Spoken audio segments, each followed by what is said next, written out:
What's the millennial question? Apparently, millennials as a generation, which is a group of people who were born approximately 1984 and after, are tough to manage. And they're accused of being entitled and narcissistic, and self-interested, unfocused, lazy. But entitled is the big one. And because they confound leadership so much, what's happening is leaders are asking the millennials, what do you want? And millennials are saying, we want to work in a place with purpose, love that. We want to make an impact, you know, whatever that means. We want free food and beanbags. And so somebody articulates some sort of purpose, there's lots of free food and there's beanbags, and yet for some reason, they're still not happy. And that's because they're missing, there's a missing piece. What I've learned is that I can break it down into 4 pieces, right? There are four things, 4 characteristics. One is parenting, the other one is technology, the third is impatience, and the fourth is environment. The generation that we call the millennials, too many of them grew up subject to, not my words, failed parenting strategies, you know? Where, for example, they were told that they were special all the time. They were told that they could have anything they want in life, just because they want it, right? They were told, some of them got into honors classes, not because they deserved it, but because their parents complained. And some of them got A's, not because they earned them, but because the teachers didn't want to deal with the parents. Some kids got participation medals. You got a medal for coming in last, right?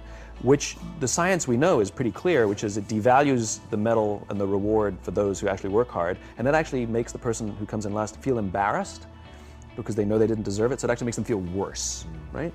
So you take this group of people, and they graduate school, and they get a job, and they're thrust into the real world, and in an instant, they find out they're not special, their moms can't get them a promotion, that you get nothing for coming in last, and by the way, you can't just have it because you want it, right? And in an instant, their entire self-image is shattered. And so you have an entire generation that's growing up with lower self-esteem than previous generations. The other problem, to compound it, is we're growing up in a Facebook, Instagram world. In other words, we're good at putting filters on things. We're good at showing people that life is amazing even though I'm depressed, right? And so everybody sounds tough, and everybody sounds like they got it all figured out. And the reality is there's very little toughness, and most people don't have it figured out. And so when the more senior people say, well, what should we do? They sound like, this is what you gotta do. And they have no clue. Right? So you have an entire generation growing up with lower self-esteem than previous generations, right? Through no fault of their own, right? They were dealt a bad hand, right? Now let's add in technology. We know that engagement with social media and our cell phones releases a chemical called dopamine. That's why when you get a text, it feels good. Right? So, you know, we've all had it where you're feeling a little bit down or feeling a bit lonely, and so you send out 10 texts to 10 friends, you know, hi, hi, hi, hi, hi, because it feels good when you get a response, right? Right? It's why we count the likes, it's why we go back 10 times to see if my Instagram is growing slower, did I do something wrong? Do they not like me anymore, right? The trauma for young kids to be unfriended, right? Because we know when you get a hit of dopamine, which feels good. It's why we like it, it's why we keep going back to it. Dopamine is the exact same chemical that makes us feel good when we smoke, when we drink, and when we gamble. In other words, it's highly, highly addictive, right? We have age restrictions on smoking, gambling, and alcohol, and we have no age restrictions on social media and cell phones, which is the equivalent of opening up the liquor cabinet and saying to our teenagers, hey, by the way, this adolescence thing, if it gets you down. But that's basically what's happening. That's basically what's happening, right? That's basically what happened. You have an entire generation that has access to an addictive, numbing chemical called dopamine through social media and cell phones as they're going through the high stress of adolescence. Why is this important? Almost every alcoholic discovered alcohol when they were teenagers. When we're very, very young, the only approval we need is the approval of our parents. And as we go through adolescence, we make this transition where we now need the approval of our peers. Very frustrating for our parents, very important for us. It allows us to acculturate outside of our immediate families into the broader tribe, right? It's a highly, highly stressful and anxious period of our lives, and we're supposed to learn to rely on our friends. Some people, quite by accident, discover alcohol and numbing effects of dopamine to help them cope with the stresses and anxieties of adolescence. Unfortunately, that becomes hardwired in their brains, and for the rest of their lives, when they suffer significant stress, they will not turn to a person, they will turn to the bottle. Social stress, financial stress, career stress, that's pretty much the primary reasons why an alcoholic drinks, right? What's happening is, because we're allowing unfettered access to these dopamine-producing devices and media, basically it's becoming hardwired, and what we're seeing is, as they grow older, too many kids don't know how to form deep, meaningful relationships. Their words, not mine. They will admit that many of their friendships are superficial. They will admit that their friends, that they don't count on their friends, they don't rely on their friends, they have fun with their friends, but they also know that their friends will cancel on them if something better comes along. Deep, meaningful relationships are not there because they never practice the skill set, and worse, they don't have the coping mechanisms to deal with stress. So when significant stress starts to show up in their lives, they're not turning to a person, they're turning to a device, they're turning to social media, they're turning to these things which offer temporary relief. We know, the science is clear, we know that people who spend more time on Facebook suffer higher rates of depression than people who spend less time on Facebook, right? These things balanced. Alcohol is not bad, too much alcohol is bad. Gambling is fun, too much gambling is dangerous, right? There's nothing wrong with social media and cell phones. It's the imbalance, right? If you're sitting at dinner with your friends and you're texting somebody who's not there, that's a problem. That's an addiction. If you're sitting in a meeting with people you're supposed to be listening to and speaking, and you put your phone on the table, face up or face down, I don't care, that sends a subconscious message to the room that you're just not that important to me right now, right? That's what happens. And the fact that you cannot put it away is because you are addicted, right? If you wake up and you check your phone before you say good morning to your girlfriend, boyfriend, or spouse, you have an addiction. And like all addiction, in time, it'll destroy relationships, it'll cost time, and it'll cost money, and it'll make your life worse, right? So you have a generation growing up with lower self-esteem that doesn't have the coping mechanisms to deal with stress, right? Now you add in the sense of impatience, right? They've grown up in a world of instant gratification. You want to buy something, you go on Amazon, it arrives the next day. You want to watch a movie? Log on and watch a movie. You don't check movie times. You want to watch a TV show? Binge. You don't even have to wait week to week to week, right? I know people who skip seasons just so they can binge at the end of the season, right? Instant gratification. You want to go on a date? You don't even have to learn how to be like, hey. You don't even have to learn and practice that skill. You don't have to be the uncomfortable one who says yes when you mean no, and says no when you mean no, but yes when you... You don't have to swipe right. Bang, I'm a stud. Right? You don't have to learn the social coping mechanisms, right? Everything you want, you can have instantaneously. Everything you want, instant gratification, except job satisfaction and strength of relationships. There ain't no app for that. They are slow, meandering, uncomfortable, messy processes. And so I keep meeting these wonderful, fantastic, idealistic, hardworking, smart kids. They've just graduated school. They're in their entry-level job. And I sit down with them and I go, how's it going? They go, I think I'm going to quit. I'm like, why? They're like, I'm not making an impact. I'm like, you've been here 8 months. You know? It's as if they're standing at the foot of a mountain and they have this abstract concept called impact that they want to have in the world, which is the summit. What they don't see is the mountain.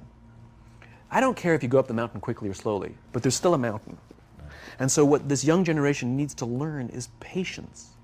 That some things that really, really matter, like love, or job fulfillment, joy, love of life, self-confidence, a skill set, any of these things, all of these things take time.